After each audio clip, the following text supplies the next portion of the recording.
بسم اللہ الرحمن الرحیم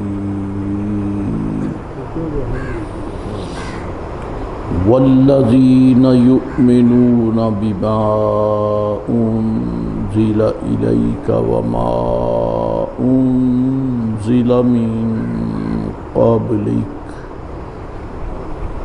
وبالآخرۃ هم یوقنون اولئک علی ھدی من ربہم واولئک هم المفلحون۔ صدق اللہ مولانا العظیم وصدق رسولہ النبی الامین الکریم۔ اور وہ آخرت پر یقین رکھتے ہیں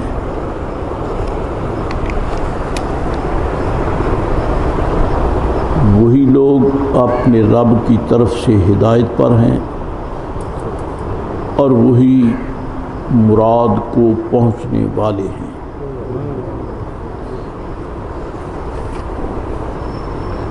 متقین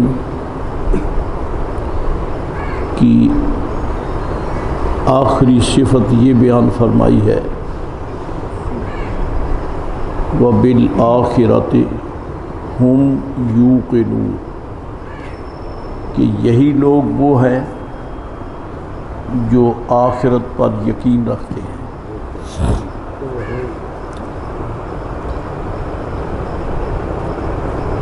وہ بے دیکھے مانتے ہیں، نماز پابندی کے ساتھ ادا کرتے ہیں، اللہ کریم نے جو کچھ انہیں دیا ہے اس میں سے اس کی راہ میں خرچ کرتے ہیں، اور یا رسول اللہ علیہ السلام آپ کی طرف جو کچھ اتارا گیا اس کو دل سے مانتے ہیں، اور جو کچھ آپ سے پہلے اتارا گیا اس پر بھی ایمان رکھتے ہیں۔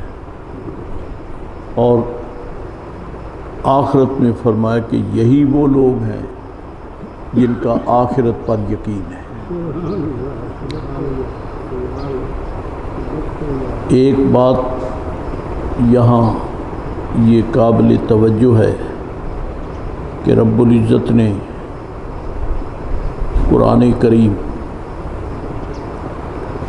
پر ایمان لانے کو تعبیر یوں فرمایا ہے کہ وہ لوگ جو ایمان رکھتے ہیں اس پر جو آپ کی طرف اتارا گیا۔ والذین یؤمنون بالقرآن وبالحکمت، یہ نہیں فرمایا نیز وما انزل من التوراۃ والانجیل، اس کا بھی ذکر نہیں ہے۔ دونوں حقیقتوں کو رب کریم نے حضور کی نسبت سے بیان کیا ہے کہ جو ایمان رکھتے ہیں اس پر جو آپ کی طرف اتارا گیا ہے۔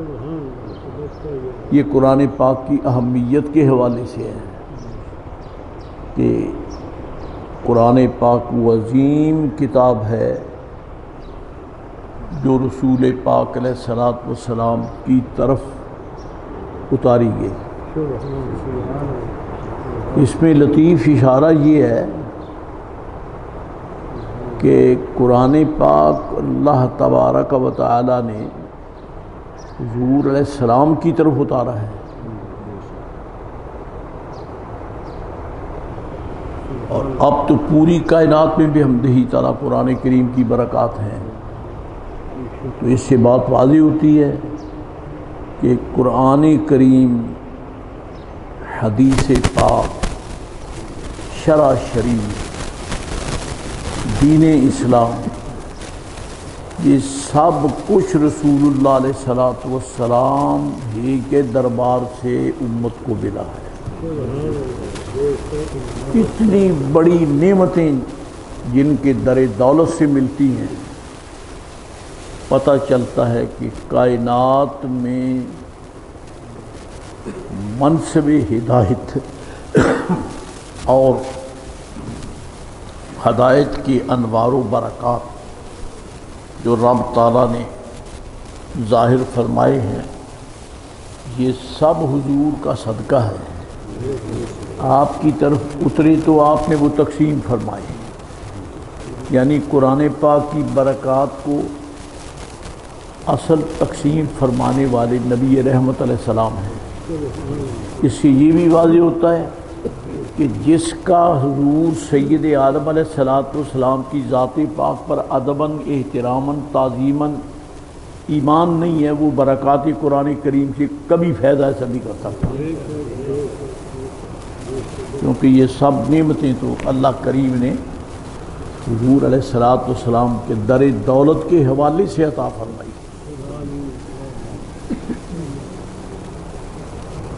ارشاد ہوتا ہے اتل ما اوحی الیک من الکتاب، آپ اس کتاب کو پڑھیں جو آپ کی طرف اتاری گئی۔ دوسری آیت وَاتْلُ مَا أُوحِيَ إِلَيْكَ مِن کتاب ربک، وہ پڑھیں اپنے رب کی کتاب جو آپ کی طرف اتاری گئی۔ ذکر ہی حضور کا ہے، لیکن یہ بات اپنے مقام پہ یاد رہے کہ قرآن پاک اترا تو سرکار کی طرف ہے، آیا حضور علیہ السلام کی طرف ہے، لیکن ہدی للمتقین، یہ متقین کے لیے ہدایت ہے۔ اس میں بڑا لطیف اشارہ ہے کہ قرآن پاک وہ عظیم کتاب ہے کہ امت کی رہنمائی اور ہدایت قرآن شریف پر موقوف ہے، لیکن یہاں ہدی للمتقین ہدی لک تو فرمایا نہیں کہ یہ قرآن شریف آپ کے لیے ہدایت ہے۔ ان ھذا القرآن یہدی لک، آپ کو ہدایت دیتا ہے۔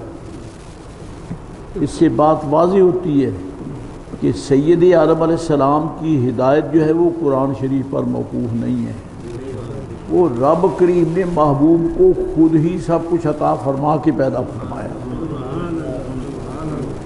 یہ تو نعمتوں کا، روحانی برکات کا دسترخوان جو ہے، یہ تو در دولت پر رب کریم نے محبوب علیہ السلام کے در دولت پر اس لیے بچھایا ہے کہ امت آتی رہے، برکات حاصل کرتی رہے۔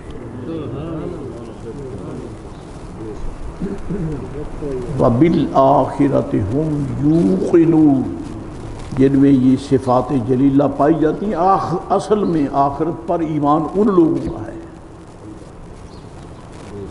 اس سے یہ واضح ہوتا ہے کہ یہود کے پاس، نصارہ کے پاس آخرت پر کوئی یقین نہیں ہے، وہ آخرت کی یقین سے خالی ہیں، کیونکہ رب کریم نے حضور علیہ السلام کی امت کو تخصیصاً بیان فرمایا ہے۔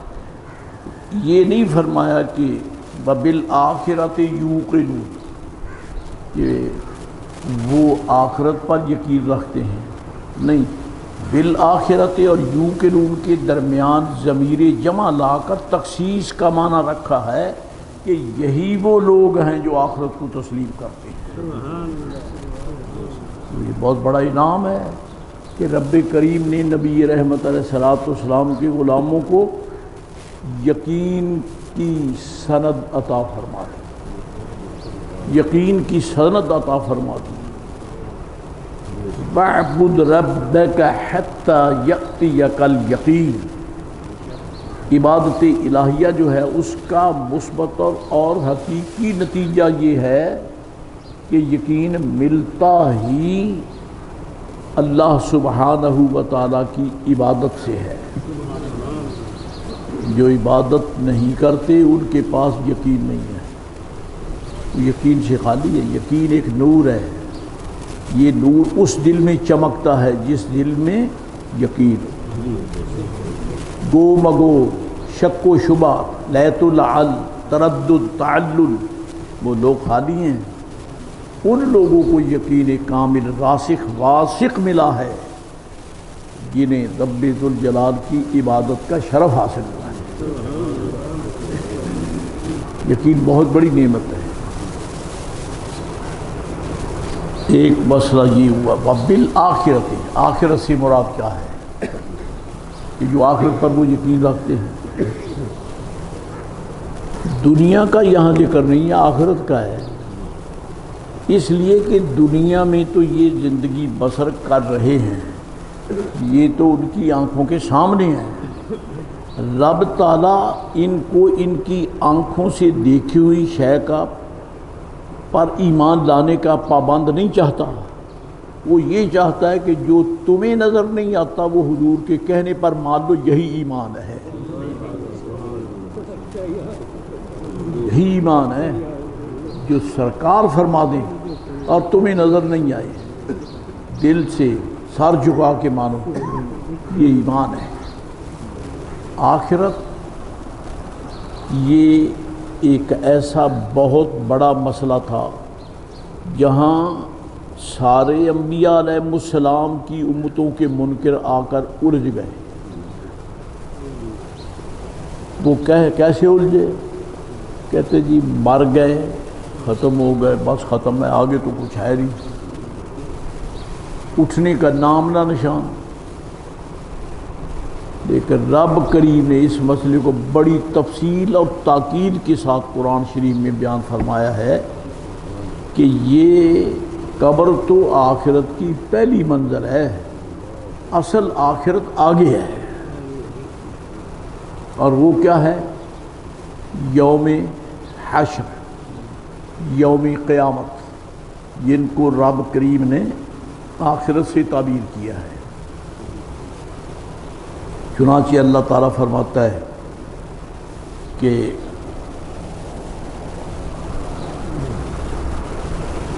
لَتُبْعَثُنَّ، قسم ہے تم قبروں سے اٹھائے جاؤ گے، ثُمَّ لَتُنَبَّؤُنَّ بِمَا عَمِلْتُمْ، اور پھر تم سے تمہارے اعمال کا حساب ہوگا۔ اور آخر میں فرمایا وَذَلِكَ عَلَى اللَّهِ يَسِيرٌ، اور یہ رب کریم پر آسان ہے، کیونکہ ان کو یہاں ٹھوکر لگتی تھی جی، صدیاں ہو گئیں جو لوگ پہلے مر گئے، وہ رسول بھی یہی کہتے رہے کہ مرنے کے بعد اٹھو گے، اور حضور سے کہتے ہیں آپ بھی یہی کہہ رہے ہیں کہ مرنے کے بعد اٹھو گے، یہ ہوگا کیسے؟ واہی رمیم، کیفا یحیی، کیسے وہ نہ کرے گا جبکہ ہڈیاں وہ بوسیدہ ہو جائیں گی۔ من یحیی العظام وہی رمیم، ہڈیاں جو کہ بھتی ہڈیاں، جو بوسیدہ ہڈیاں، ان کو کیسے اٹھائے گا؟ اشارہ سمجھتے ہیں آپ؟ یعنی مرنے کے بعد انسان کی تعبیر کرنا کہ مر گئے، مٹ گئے، مٹی کھا گئی، یہ تصور کافروں کا ہے۔ مرنا برحق ہے، لیکن مرنے کے بعد مٹی ہو جانا یہ لازمی نہیں ہے، یہ تو بے ایمانوں کا عقیدہ ہے۔ سارے مٹی نہیں ہوتے، بعض ایسے بھی ہیں جن کے جسد اقدس کو مٹی ٹچ نہیں کر سکتی۔ چنانچہ حدیث شریف ہے ان اللہ، جب سرکار کے حوصلوں کو کون بیان کر سکتا ہے؟ سبق پڑھ رہے ہیں، مسائل ارشاد ہو رہے ہیں، حقائق کھل رہے ہیں، جو بات سوچوں میں نہیں آتی تھی وہ سرکار اشاروں سے سمجھا رہے ہیں ساری۔ لیکن بعض عرابی آتے ہوئے ایسے سوال کر دیتے، ہم جیسا فقیر سونے تو تنگی ہوتی ہے، کیسے عجیب لوگ، یہ عجیب لوگ ہیں۔ چنانچہ عرابی نے کہہ دیا کہ آپ جب قبر میں جا کر عیاذم باللہ مٹی ہو جائیں گے تو پھر اٹھنے کا کیا مسئلہ؟ اللہ اکبر، رب کریم نے ان کے اس سوال کا جواب دیا، قل یا رسول اللہ آپ فرما دیں یحییھا الذی انشأھا اول مرہ، ہڈیاں وہ زندہ کرے گا جس نے انہیں پہلی مرتبہ پیدا کیا۔ یہ یاد رہے کہ بچہ جب ودیت ہوتا ہے اپنی والدہ کو، شروع سے اس کی ہڈیاں نہیں ہوتی، وہ خون کی پھٹک ہے، خون کی پھٹک کے بعد پھر وہ لوتھڑا ہے، پھر وہ لوتھڑے کے بعد اس میں ہڈیاں پیدا ہوتی ہیں، ہڈیوں کے اوپر پھر گوشت چڑھایا جاتا ہے۔ یہ ترتیب ہے تخلیق انسانی کی۔ ماں کا بطن ایک جہان ہے، اس کے اندر اللہ کریم نے ہڈیاں پیدا کی، پہلے نہیں تھی، پھر پیدا کی اور پھر ان پر گوشت چڑھایا، ایک مکمل انسان بنا دیا۔ بیوقوف کہیں کا جو ماں کے پیٹ میں آئے ہوئے کو یوں بنا سکتا ہے، وہ قبر میں لیٹے ہوئے کو پھر کیوں نہیں بنا سکتا ہے؟ یحییھا الذی انشأھا اول مرہ۔ پھر کہتے جی اصل میں علم کا نہ ہونا یہ انہیں گدھوں کا تصور ہے جن کا ایمان نہیں ہے، چنانچہ وہ چھوٹتے ہی یہی کہتے جی نبی کو تو علم ہی نہیں ہے، اور ان کے چاچا زاد بھائی آج بھی یہی کہتے ہیں نبی نہیں جانتا، پاگلو حیا کرو، جس نے قرآن کریم کا علم دے دیا عربی کہتے کہ یہ کچھ نہیں جانتا۔ کیا قرآن علم نہیں؟ قرآن شریف میں جو علم ہے وہ تو کائنات میں کسی جگہ ہے ہی نہیں، کوئی کسی فلسفے میں نہیں ہے، لیکن یہ سارا قرآن حضور نے عطا کیا، حضور کے سینہ بے کینہ پر جلوہ گر ہوا اور آپ نے اپنی زبان مبارک سے امت کو تقسیم فرمایا ہے۔ علم اس سے بڑا علم کون؟ جس کے سینے میں یہ علم ہے وہ جانتا ہی نہیں ہے۔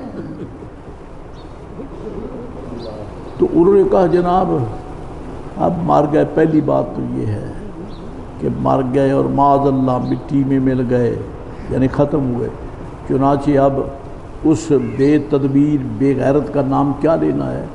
ایک دیلوی ہوا ہے ملا، اس نے اپنی کتاب نام تو تقویت الایمان رکھا ہے، ہم اسے تفویض الایمان کہتے ہیں، ایمان کو فوت کرنے والی بات ہے۔ کہتا ہے حضور نے فرمایا میں بھی ایک دن مر کر مٹی میں ملنے والا ہوں۔ نہیں جانتے کہ ان ظالموں کا ایسے الفاظ استعمال کرنے سے مقصد کیا ہے؟ کلمہ شریف بھی پڑھتے ہو، قرآن کریم بھی ان کا پڑھتے ہو، ان دین انہی کا لیتے ہو کہ ہم مسلمان ہیں، ہم موحد ہیں، ہم قاری ہیں، ہم حافظ ہیں، لیکن انہی کے لیے یہ بھی بک دیتے ہو کہ وہ کہتے ہیں میں بھی ایک دن مر کر مٹی میں مل۔ یہ ہے کہاں لکھا ہے؟ یہ ان کے گندے ذہن کی ایک نجاست اور ایک خباثت ہے۔ رسول اللہ علیہ السلام نے کہیں نہیں فرمایا کہ میں معاذ اللہ مر کر مٹی میں ملنے والا ہوں، بلکہ سرکار علیہ السلام نے فرمایا ہے، یہ لفظ سن کر آپ کی قلوب پر بوجھ بھی پڑا، تکلیف بھی ہوئی، مجھے بھی دکھ ہوتا ہے۔ ذرا ان بہاروں کا ذکر ہو جائے جن کی برکت سے اجڑے ہوئے درخت بھی سرسبز ہو جاتے ہیں۔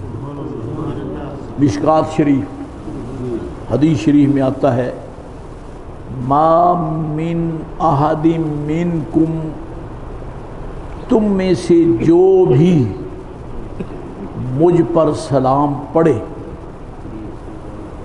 الا رد اللہ علی روحی، اللہ تعالیٰ میری روح میری طرف لوٹا دیتا ہے، حتی ارد علیہ السلام، میں پھر اس کے سلام کا جواب دیتا ہوں،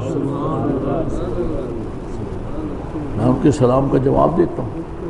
اب یہاں یہ پھر لڑکھڑائے، یہ ظالم پیدا ہی لڑکھڑانے کے لیے ہوئے۔ تو جی اس کا معنی یہ ہے کہ نبی پاک نے فرمایا کہ جب تم کوئی سلام پڑھتا ہے تو اللہ تعالیٰ میری روح وہی پر لوٹا دی، اس کا مطلب یہ ہے، یہ ان کی بکواس ہے، اس کا مطلب یہ ہے کہ حضور کا جسم روح سے خالی ہے. جب کوئی درود شریف پڑھے سلام پڑھے تو رب روح ڈال دیتا ہے تو حضور توجہ کرتا ہے. آج معاذ اللہ ثم معاذ اللہ کا جسم روح سے خالی ہے، جب سلام پڑھو تو پھر روح لوٹاتا ہے. ہرگز یہ معنی نہیں ہے اور غلط ہے. کسی کا پلہ پکڑا ہو تو پتہ چلے.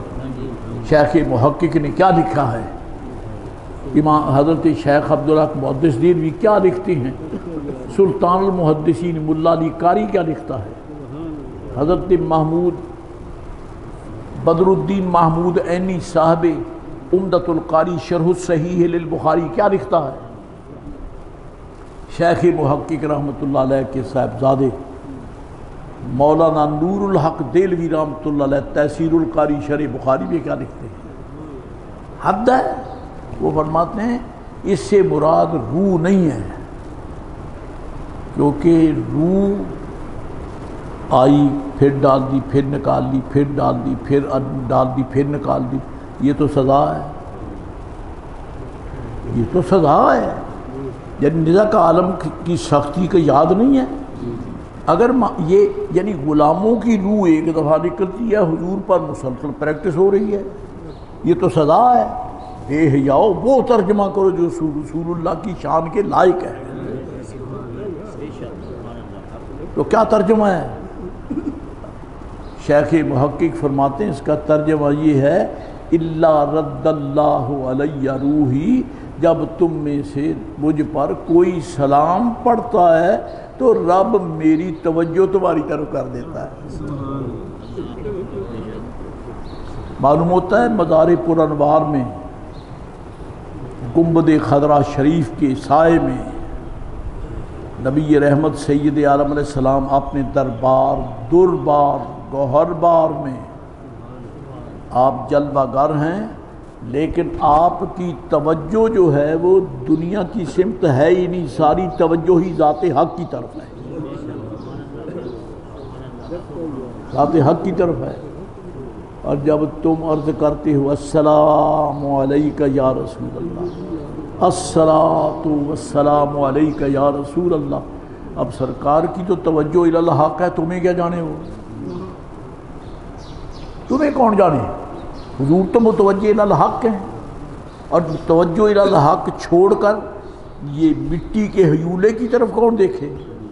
سرکار فرماتے ہیں الا رد اللہ علیہ روحی، اللہ فرماتا ہے محبوب تیرے غلام سلام کر رہے ہیں، ذرا ان کی سلام کا بھی جواب ہو جائے. اگر خدا نہ لوٹائے حضور کی توجہ کو تو قسم بخدا حضور کبھی جواب نہ دیں، کیونکہ حضور ذات حق کے حسن کے جلووں میں اس قدر منہمک ہیں کہ ملائکہ کو اس کا ایک ذرہ بھی نصیب نہیں ہے. الا رد اللہ علیہ روحی. پھر فَأَرُدَّ عَلَيْهِ السَّلَامُ، چنانچہ میں ان کی سلام کا جواب دیتا ہوں. قربان بندہ عاجز مسکین امتی ایک مرتبہ کہتا ہے السلام علیکہ یا رسول اللہ، اس شہنشاہ کونین کا جواب دے دینا کوئی تھوڑی عزت ہے، تھوڑی عزت ہے. چوڑے کے سلام کا جواب نہیں ہوتا، یہودی کے سلام کا جواب نہیں ہوتا ہے، اپنے کا جواب ہوتا ہے، اپنے کا جواب ہوتا ہے. معلوم ہوتا ہے ایمان والے مصطفیٰ کریم کے اپنے ہیں، اسی لیے ان کے سلام کا جواب دیتے ہیں. اللہ یہ تو حضور کے لیے ہے، تو اس کے علاوہ دوسری حدیث شریف بھی ہے. سرکار فرماتے جس نے مجھ پر ایک بار سلام پڑھا الا سلم اللہ علیہ عشرا، رب 10 مرتبہ سلام فرماتا ہے. آپ پر سوال ہے میرا، آپ سوچ کر دیں جواب اس کا. محفل میں ایسے ہونا تو نہیں چاہیے کہ بائی نیم کسی کو سلام کیا جائے.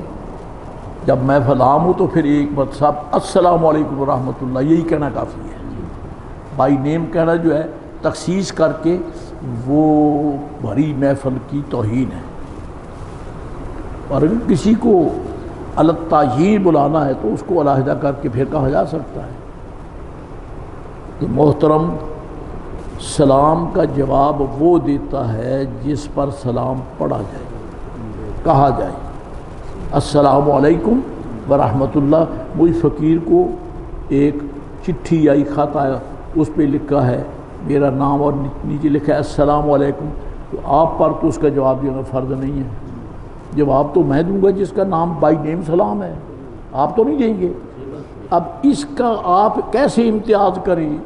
امتی حضور کو سلام کرتا ہے، رب ہو کر حضور کے غلام کے سلام کا جواب دیتا ہے۔ آپ نے کبھی یہ کہا ہے السلام علیکہ یا اللہ؟ آپ تو ہم یہی کہتے ہیں السلام علیکہ یا رسول اللہ۔ امت حضور پر سلام پڑھتی ہے، جواب رب کریم دیتا ہے۔ اور پھر حد ہو گئی ہے کرم کی، یہ ایک بار کہتا ہے کہ السلام علیکہ یا رسول اللہ، رب 10 مرتبہ اس کا جواب دیتا ہے۔ یہ ہے محبوبیت کا حسن عظیم۔ اللہ تعالیٰ جواب دیتا ہے، سلام حضور پر ہے، جواب خدا دیتا ہے۔ اب آگے میں زبان نہیں کھول سکتا، یہی کہوں گا حقیقت محمد دی پا کوئی نہیں سکتا، اتھاں چپ دی جا ہے الا کوئی نہیں سکتا۔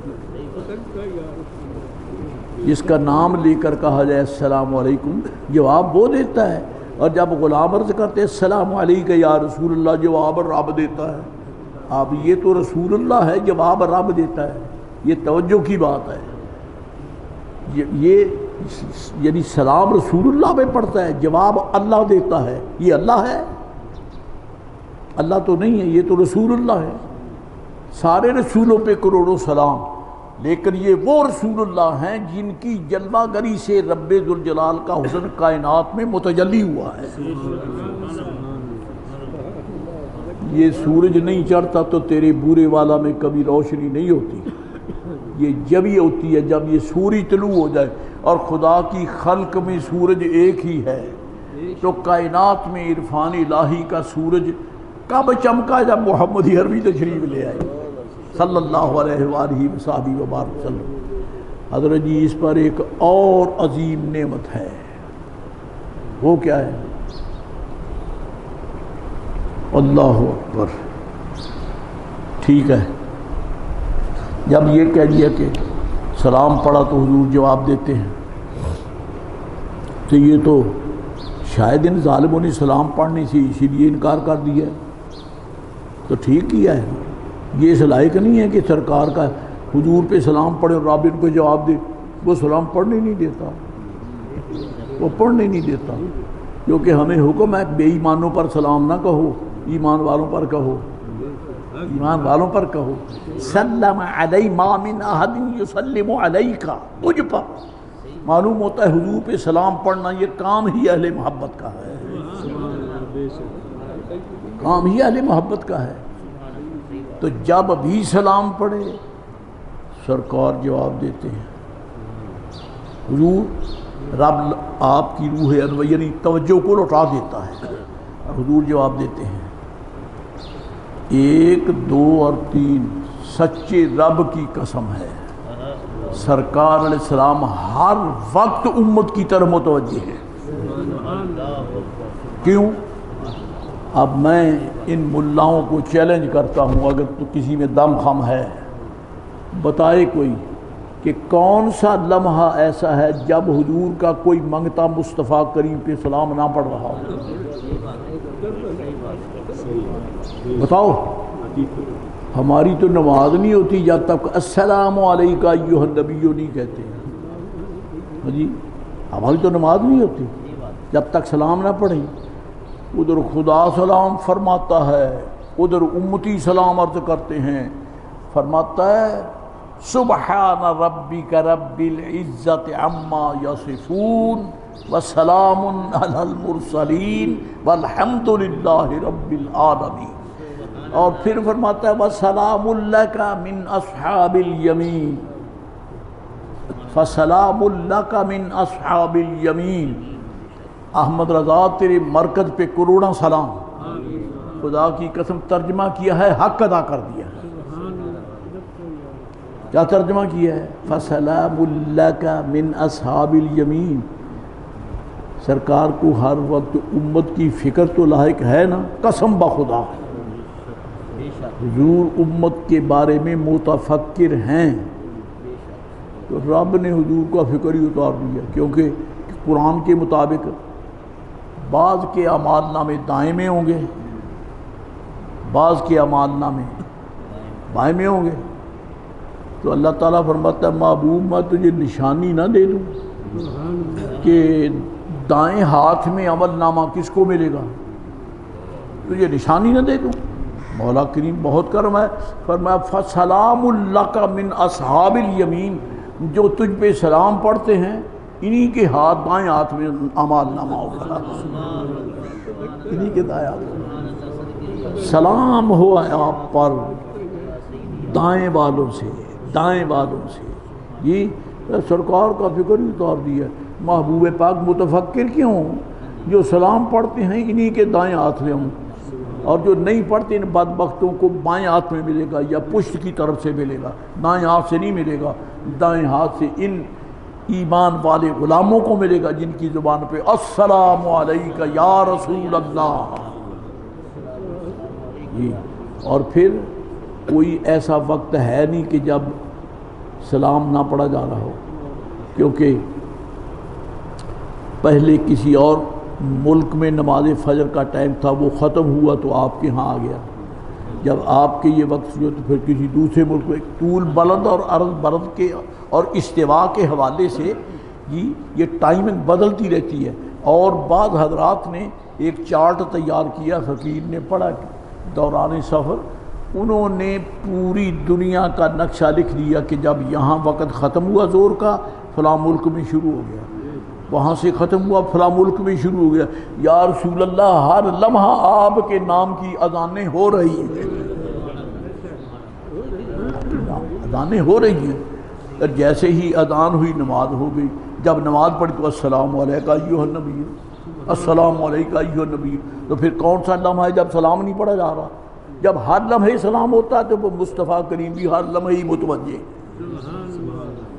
بے بدبختو جو مر کے مٹی میں مل گیا وہ سلام کا جواب کیسے دے سکتا ہے؟ وہ فرماتے ہیں تم آتے ہو سلام پڑھتے ہو سلام کرتے ہو الا رد اللہ علیہ روحی. اب میں کہتا ہوں جب ہر وقت حضور کے غلام سلام پڑھ رہے ہیں، اچھا یہ تو میں قسم کھا کے بھی کہہ دیتا ہوں، آپ بھی جانتے ہیں کہ چلو اور تو اور رہ گئے، گنبد خضرا شریف کے نیچے تو ہر وقت سلام ہو رہا ہے کہ نہیں ہو رہا؟ اور رب کریم نے اسی پر بس نہیں فرمائی، فرشتوں سے فرمایا بیٹھے جاؤ دربار مصطفیٰ کریم پر جا کے تم بھی سلام پڑھو. ان کو یوں فرما دیتا کہ بیت المعمور میں میرے گھر کا طواف کرو، انہیں یوں فرما دیتا کہ یہیں بیٹھے تسبیحاں پڑھو. نہیں، 70,000 فرشتہ حضور کے در دولت پر موجود ہے جو کہ رسول اللہ کے مقدس دربار پہ حاضر ہو کر صلاۃ و سلام پڑھتے ہیں. فرشتے سلام پڑھ رہے ہیں، امتی سلام پڑھ رہے ہیں، اور حضور سلام کا جواب دے رہے ہیں. توجہ متوجہ، رب توجہ دے دیتا ہے، سلام یہ سلام کر رہے، آپ ان کو جواب دے دیں. اب میں کہوں گی اس کو کون حل کرے گا؟ تیری میری سب کی عقل ناقص ہے. سرکار کے قدموں کے نیچے آنے والے ذرے جو ہیں وہ کامل ہیں. اب اس کو کوئی حل کر کے دکھائے. جب ہر لمحہ حضور پہ سلام ہو رہا ہے اور اللہ تعالیٰ کے محبوب کے ارشاد کے مطابق حضور کو رب متوجہ کرتا ہے کہ آپ سلام کا جواب دیں، حضور دے رہے ہیں، تو جب ادھر متوجہ کرتا اور ہر لمحہ سلام ہو رہا، تو اگر حضور ہر وقت اس کی طرف متوجہ ہیں تو پھر رب کی طرف توجہ کا کون سا ٹائم ہے؟ وہ کون سا ٹائم ہے؟ اور اگر رب کی طرف متوجہ ہیں تو پھر تیری طرف توجہ کا ٹائم کون ہے؟ کروڑوں درود و سلام، سچ کہا احمد رضا بریلوی نے. فرماتے ہیں کہ ممکن میں یہ قدرت مقام، قدرت یعنی ممکن میں یہ قدرت کہاں؟ جو ممکن ہے فانی ہے، بندوں جیسا بندہ ہے، بیک وقت وہ ہر وقت خلق کی طرف بھی متوجہ ہو، خالق کی طرف بھی متوجہ ہو۔ ممکن میں یہ قدرت کہاں؟ تو پھر اگر ممکن نہیں تو واجب ہے؟ فرمایا نہیں، واجب میں ابدیت کہاں؟ ممکن میں یہ قدرت کہاں، واجب میں ابدیت کہاں؟ تو پھر حضور کیا ہیں؟ فرمایا حیران ہوں، یہ بھی ہے خطا، وہ یہ بھی نہیں، وہ بھی نہیں۔ آپ ممکن بھی نہیں ہیں، واجب بھی نہیں ہیں، تو پھر کیا ہیں؟ پھر کیا ہیں؟ فرمایا ہے کہ حق یہ کہ ہیں عبد الہ، حق یہ کہ ہیں عبد الہ، اللہ اکبر، اور عالم امکان کے شاہ، عالم امکان کے شاہ، حق یہ کہ ہیں، حق یہ کہ ہیں عبد الہ، حق یہ کہ ہیں عبد الہ۔ سیدھا کہوں تو خدا کی کائنات میں اس کا بندہ ہی ایک ہے، ایک ہی بندہ ہے۔ معبود بھی ایک ہے تو بندہ بھی ایک ہے۔ اگر میرے آقا کا نور جو ہے وہ عابد رب نہ ہوتا تو کائنات میں کسی کو عبادت کا شعور بھی نہ ہوتا۔ حق یہ کہ ہیں عبد الہ اور عالم امکان کی شاہ، سبحان اللہ۔ وبالآخرۃ ہم یوقنون، بات حضور کے دربار عالی کے سلام پہ چلی جہاں تک پہنچ گئی، آخرت پر یقین رکھتے ہیں۔ یہ ایمان والوں کے لیے ایک بہترین نسخہ کیمیا ہے کہ مت سمجھنا کہ حضور اسی دنیا میں تمہارے ساتھ میں، جب آخرت میں آؤ گے تو وہاں بھی آپ ہی کی جلوہ گری ہے۔ درمیان میں مخمصہ تھا کہ قبر میں شاید کیا ہو، قبر میں کیا ہو، وہ سرکار نے وہ بھی اتار دیا۔ فرمایا جب قبر میں جاتے ہو خدا کے متعلق پوچھتے ہو، پوچھا جائے گا تیرا رب کون ہے، تیرا دین کون سا ہے، اور اسی پہ بات نہیں ہوگی، پھر میرے متعلق فرشتے اشارہ کر کے کہیں گے یہ کون ہے۔ اب ماں چھوڑ گئی، باپ چھوڑ گیا، بھائی چھوڑ گئے، اعزہ چھوڑ گئے، اولاد چھوڑ گئی، قسم بخدا رسول اللہ غلاموں کو نہیں چھوڑتے، دور نہیں چھوڑتے۔ اللہ تعالیٰ مجھ سے بہت بڑا اعلیٰ حضرت، ہاں حضرت مولانا مفتی احمد یار خان گجراتی، جن کا یہ حاشیہ پڑھ کر فقیر برکتیں حاصل کرتا ہے۔ آپ کیا فرماتے ہیں؟ روح نہ کیوں ہو مضطرب موت کی انتظار میں، یہ روکھائی فلسفہ ہے۔ لوگ موت کے نام سے ڈرتے گھبراتے ہیں۔ حضرت مفتی صاحب فرماتے ہم تو موت کے لیے بے چین ہیں، کیوں؟ موت نہ، جی اعلیٰ حضرت مفتی صاحب فرماتے ہیں کہ روح نہ کیوں ہو مضطرب موت کی انتظار میں، سنتا ہوں مجھ کو دیکھنے آئیں گے وہ مزار میں، سنتا ہوں مجھ کو دیکھنے آئیں گے وہ، سنتا ہوں ہم کو دیکھنے آئیں گے وہ۔ حضرت مفتی صاحب عرض کرتے ہیں یا رسول اللہ، قبر کی سنی رات ہے، کوئی نہ آس پاس ہے، سارے سکے چھوڑ گئے، اولادیں چھوڑ گئیں، ماں باپ چھوڑ گئے، قبر کی سونی رات ہے، کوئی نہ آس پاس ہے، یا رسول اللہ ایک تیرے دم کی آس ہے، قلب گناہ گار تیرے دم کی آس ہے۔ یہ وبالآخرۃ ہم یوقنون کے جلوے ہیں جو رب کریم نے ایمان والوں کو عطا فرمائے۔ آخر دعوانا الحمدللہ رب العالمین،